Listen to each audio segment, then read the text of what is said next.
And joining me now, we have Democratic strategist and former advisor to the Obama campaign, Amisha Cross, and Brendan Buck, MSNBC political analyst and former press secretary to House Speaker John Boehner. Good to see you both. Ladies first, Amisha. So is Trump laying the groundwork there for voters to not hold him accountable when prices don't go down or even go up?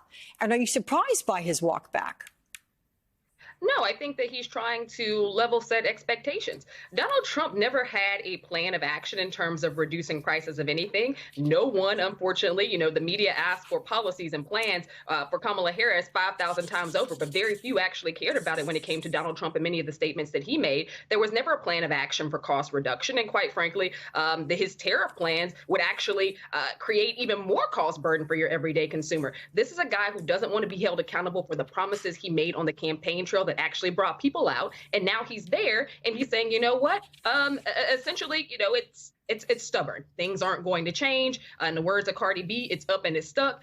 The man has moved on.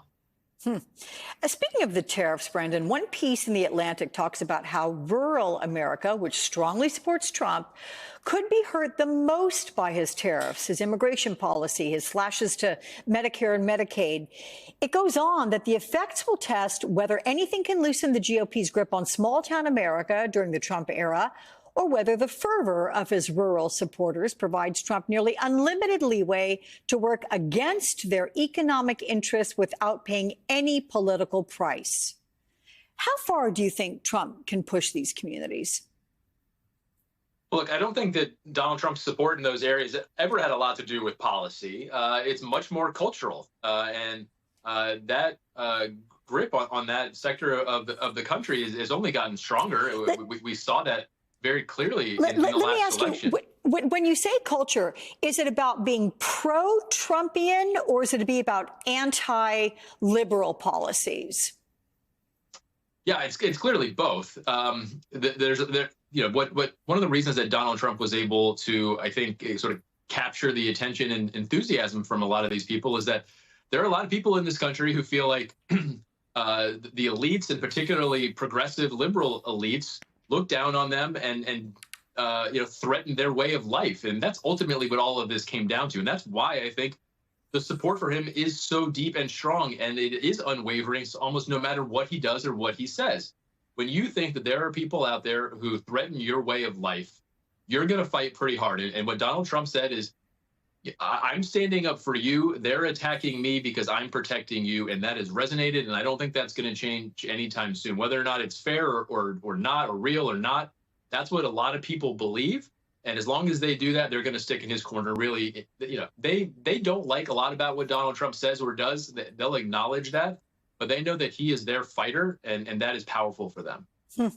So, Misha, Trump was also asked about pardons for those charged in the January 6th attack, and he says he's going to be looking at it in, quote, maybe the first 9 minutes, though he doesn't go on to elaborate. He does go on to talk about other policies, but then he says at another point, pardons will be handled on a case-by-case basis, but he wants to do it quickly.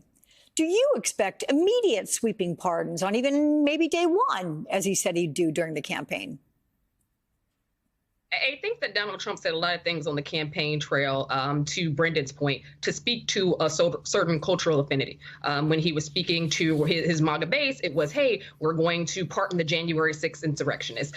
For him, it was that these people are essentially patriots. And we all saw those videos and saw the grievances that happened on that day and what they carried with them to the Capitol. I think that it has to be understood that this is a guy who said whatever he had to say to ensure that people came to the polls and shouted very, fervently for him and voted for him. He's also someone, I think, who's going to stand by some of these things. The January 6th pardons were something that was popular amongst his base. I think he's going to stand by that, up to and including, all of the deportations that he's talked about. I think that it's going to be a lot smaller of a scale than what he is trying to project out to individuals, just because the law is the law. But beyond that, I think that what we're going to see from Donald Trump is somebody who understands the culture wars, somebody who's going to lean in on those culture wars, and somebody who knows what gets America moving. The man is marketer in chief, if not anything else, and he's going to do everything that he can to keep that base alive.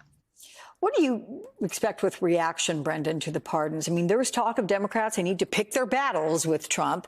But if the violent offenders end up being pardoned, what message would that send to Democrats who are concerned for their safety, let alone everybody else in the country?